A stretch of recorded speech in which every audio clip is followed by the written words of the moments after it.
The ceremony is to elsewhere. 2014, a film adaptation of Lewis Lowry, The Giver, arrived in theaters. It told the story of a perfect world. No war, no hunger, no conflict, where everyone is assigned a role, a family, a future. It sounds like a dream, but The Giver is not a dream. It's a warning about what happens when society values safety so deeply that it sacrifices everything else. Lowry wrote the novel in 1993, reflecting the anxieties of the post-Cold War era. But the film, released over 20 years later, it speaks to a different moment, one where surveillance, conformity, and the quiet erosion of individuality had become even more urgent concerns. Lewis Lowry wrote The Giver in 1993, when America was questioning what came after the Cold War. The pursuit of safety, the desire for control, these were anxieties of her time. But by 2014, those anxieties had evolved.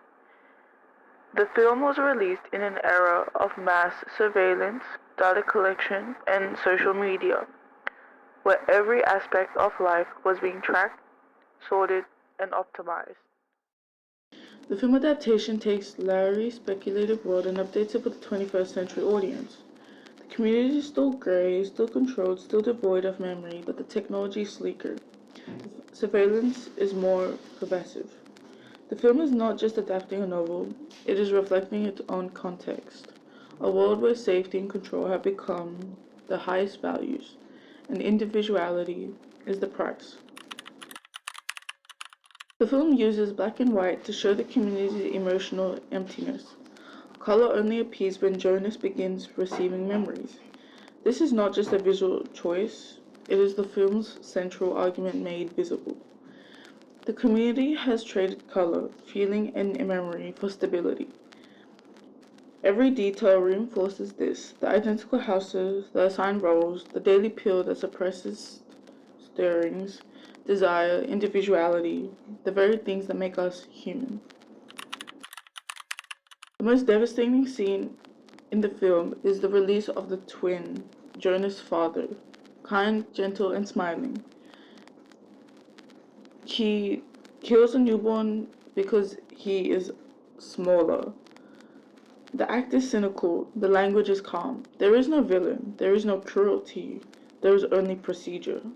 The film lingers on Jonas's face, the moment he realizes that the world he trusts is built on a lie.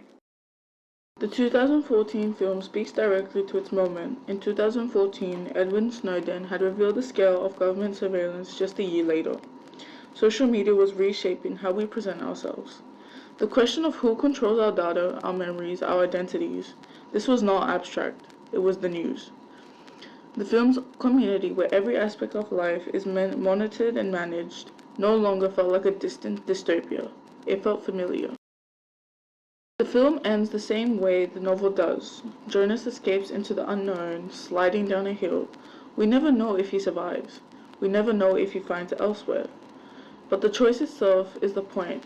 Lowry wrote this in 1993, asking an audience to question the pursuit of safety. The film, released in 2014, asks something sharper. What if we were already living in the grey world? What if we already traded color for comfort? The quiet horror of perfection is not that it is impossible, it is that it is possible and we might not even notice that we have chosen it.